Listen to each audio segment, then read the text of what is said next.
जब भारत में मोदी से मिल रहे थे पुतिन, तब रूसी सेना का ताजिकिस्तान में बड़ा मूव। मिलिट्री बेस पर भेजा खतरनाक टैंकों का जखीरा। तालिबान से घबराए पुतिन को मोदी से मिला नया मंत्र। दोस्तों, जहां मोदी और पुतिन की मीटिंग को दुनिया देख रही थी, ठीक उसी दौरान रूस ने ताजिकिस्तान में अपने मिलिट्री बेस को अचानक से मजबूत करना शुरू कर दिया। और दोस्तों, ये अचानक वाली टाइमिंग एकदम से पाकिस्तान और चीन को ताज्जुब में डाल चुकी है। तो तालिबान के होश फाख्ता होना शुरू हो गए हैं, क्योंकि मोदी से मिलने के ठीक बाद आखिर पुतिन ने अपनी सेना को क्या कुछ कहा है, जो वो तेजी से अपने टैंकों का पूरा जखीरा ही तैनात कर चुकी है। तो दोस्तों, इसे समझने के लिए जरा थोड़ा पीछे चलिए।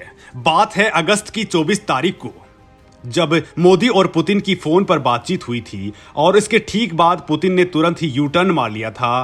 पहले तालिबान राज को अच्छा बताने वाले रूस ने फिर अचानक से अपनी फौज को अफगानिस्तान बॉर्डर पर ही तैनात कर दिया। और दोस्तों, अब भी कुछ ऐसा ही हुआ है।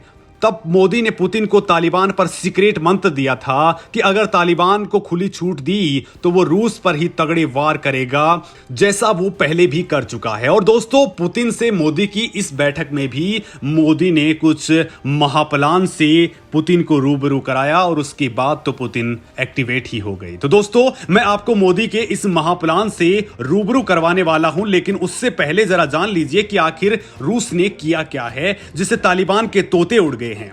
कैसे तालिबानी आतंकी सांप को मोदी ने पिटारे में बंद कर दिया है। इस वीडियो में मैं आपको इन सभी सवालों के पूरे जवाब देने वाला हूं, लिहाजा वीडियो को बिना स्किप किए पूरा देखिए। और तालिबान के खिलाफ टीम मोदी की प्लानिंग पर आपकी क्या कुछ राय है, उसे कमेंट बॉक्स में लिखकर मेरे साथ शेयर जरूर करिए। दोस्त, देशों को बचाने में आगे आया रूस। मोदी मंत्र के बाद सक्रिय हुए पुतिन।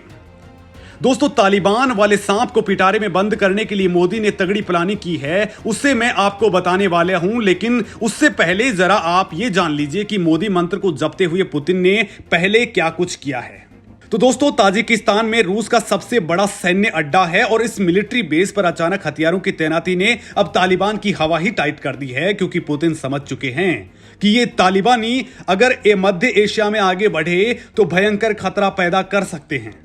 अफगानिस्तान में तालिबान के सत्ता में आने के बाद इस्लामी आतंकवादी सीमा पार कर ताजिकिस्तान, उज्बेकिस्तान और कजाकिस्तान में घुसपैठ कर सकते हैं। और दोस्तों, यही बात मोदी ने पुतिन को क्लियर कर दी थी, जिसके बाद अब रूसी सेना ने अपने सैन्य बेस को मजबूत करने के लिए 30 टैंकों का नया जखीरा भेज दिया है। कुछ दिन पहले ही ताजिकिस्तान में मौजूद रूसी सेना ने मिसाइल डिफेंस सिस्टम के साथ अभ्यास किया था। रूस मध्य एशिया के ताजिकिस्तान, उज्बेकिस्तान और कजाकिस्तान को अपने लिए बफर स्टेट के रूप में देखता है। अगर इन देशों में तालिबान की सक्रियता बढ़ जाती है तो इसे रूस के लिए बहुत बड़ा खतरा पड़ जाएगा। चेचन्या के आतंकवादी भी तालिबान के साथ हाथ मिलाकर रूस के लिए मुश्किलें पैदा कर सकते हैं। ऐसे में राष्ट्रपति पुतिन तालिबान को लेकर कोई भी रिस्क नहीं लेना चाहता है।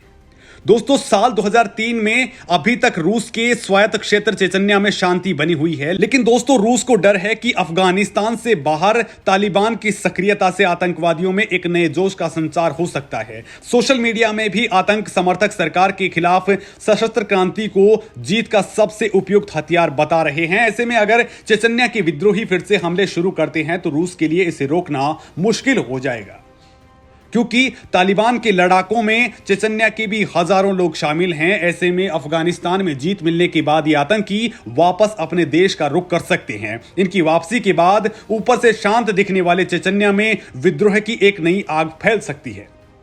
दोस्तों, रूस की इंटरफेस समाचार एजेंसी ने रक्षा मंत्रालय का हवाला देते हुए कहा है कि रूसी सेना ने अपने S-300 PS सिस्टम का उपयोग करके सैन्य सुविधाओं पर दुश्मन के हवाई हमलों को बर्बाद करने का अभ्यास किया। और इस ड्रिल के दौरान 10 मिसाइल लॉन्चर्स का इस्तेमाल कर दुश्मन की मिसाइलों को गिराने का अभ्यास किया गया। रूस को डर है कि तालिबानी आतंकी रॉकेट के जरिए उनके बेस को निशाना बना सकते हैं। रूसी रक्षा मंत्रालय ने कहा है कि 30 उन्नत T-72 B3M टैंकों का एक जत्था बेहतर लड़ाकू क्षमताओं के साथ ताजिकिस्तान में रूसी सैन्य अड्डे पर पहुंच चुका है। इन टैंकों को साल 2014 में रूसी सेना में शामिल किया गया था। इनमें से कुछ को यूक्रेन और सीरिया में जारी युद्ध के दौरान भी देखा गया था। T-72 का सबसे नया वर्जन और खतरनाक वर्जन है T-72B3M। दोस्तों ये बेहद खतरनाक हथियारों से लैस है। इस टैंक का ऑटो लैंडर किसी भी तरह की जमीन पर टैंक में ऑटोमेटिक गोले लोड कर सकता है। यही मैन बैटल गन T-72 को दुनिया के कई मुख्य टैंकों के बराबर खड़ा कर देती है और इस टैंक में दुश्मन के टैंकों को ट्रैक करने के लिए ऑटोमेटिक ट्रैकर, नई काइलिना फायर कंट्रोल सिस्टम और बैलिस्टिक कंप्यूटर सिस्टम लगा हुआ है। दोस्तों इस टैंक में इंप्रूव्ड थर्मल साइट के साथ लेजर रेंज फाइंडर भी लगा हुआ है। अपग्रेड करने के साथ ही T-72 का नया वेरिएंट नवीनतम विस्फोटकों को भी फायर करने में सक्षम है। यानी दोस्तों रूस ने अब ताजिकिस्तान में अपने खतरनाक हथियारों को तैनात कर दिया है। लेकिन जरा अब मोदी वाला खेल समझ लीजिए। दुनिया की मीटिंग में टीम मोदी ने किया खेल, नतमस्तक मिलिटेंट, भारत बना बिग बॉस। दोस्तों रूस अब तालिबान को ठोकने के लिए पूरी तरह से तैयार है, तो वहीं पाकिस्तान और चीन उसे मदद पहुंचाने को बेकरार हैं। रूस भी पहले तालिबान के सपोर्ट में था, लेकिन मोदी ने पूरा का पूरा गेम ही बदल दिया और यही वजह है कि तालिबान बार बार भारत को अब मित्र देश बताने लगा है। हालांकि दोस्तों भारत तालिबान को कमतर नहीं आंक रहा है। दोस्तों मैं आपको बता दूं कि तालिबान अपने नाजायज बाप यानी पाकिस्तान को डबल क्रॉस भी कर चुका है और पाकिस्तान को ठेंगा दिखाकर वो अब भारत से प्यार की पींगे बढ़ाने को बेकरार है। तो आखिर ये सब कैसे हुआ? दरअसल दोस्तों 20 अक्टूबर को मॉस्को में भारत के साथ तालिबान नेताओं की मुलाकात हुई थी और इस मीटिंग में तालिबान ने गिरगिट की तरह अपना रंग भी बदल डाला।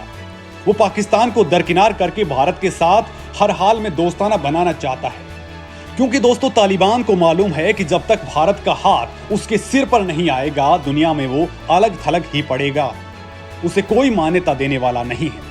दोस्तों टीम मोदी भी तालिबानी आतंकियों के इस बदले रंग का कारण बखूबी जानती है। लिहाजा भारत ने आतंकी संगठन तालिबान से टॉक्स के दौरान ऐसा दांव खेला है कि पाकिस्तान की हवाएं उड़ी हुई हैं, ISI की नींद हराम हो चुकी है, तो चीन परेशान है। तो वहीं रूस के राष्ट्रपति व्लादिमीर पुतिन भी अब मोदी की तरह ही कहने लगे हैं कि अफगानिस्तान में तालिबान राज के शासन पर बहुत ही चिंतित हैं। लिहाजा अफगानिस्तान में तालिबान फंस कर रह गया है, क्योंकि अब उसे दुनिया से मदद मिलनी भी बंद हो चुकी है। तालिबान के पास जमा लूट का सामान खत्म हो चुका है, अफगानिस्तान कंगाल हो चुका है और ऐसे हालात में उसे उबरने के लिए हर हाल में मानवीय सहायता की दरकार है।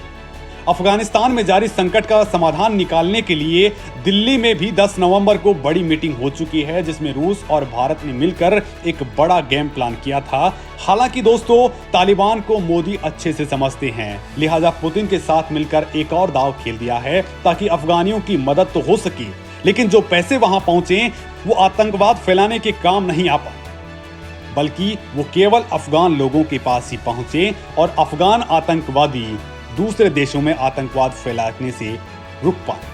दोस्तों आपको पाकिस्तान और तालिबान को टाइट करने की रणनीति कैसी लगी? आप इस बारे में दोस्तों आप अपनी राय मुझे कमेंट बॉक्स में लिख करके जरूर बताएं।